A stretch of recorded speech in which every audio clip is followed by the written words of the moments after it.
Love story నువ్వు చెప్పు. నేను చెప్తా అన్న. వాని కథ నువ్వు చెప్తావా? దేవర కథ ప్రకాష్ రాజ్ చెప్తే తినలేదా?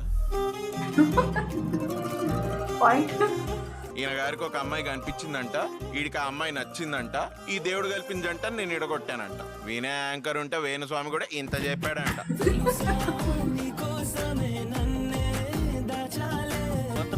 పామునోళ్ళ గోత్రం. నానా అది చిగున్న లవ్ స్టోరీని మొగ్గల ఏ అదే మొగ్గలనే కోసేసిండు అంటున్నా. చెప్పిన మాట వినని వాడినే కొడుకు అంటారమ్మా, నిర్వచనం అది.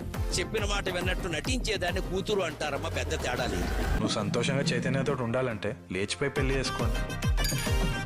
మీరు ఇప్పుడు పాపనో బాబునో కన్నారనుకో, అన్ని పక్కన పెట్టి మిమ్మల్ని దగ్గర చేసుకుంటారు. మీ రిపోర్ట్స్ చూశాను, మీ స్పర్మ్ కౌంట్ కొంచెం తక్కువగా ఉంది.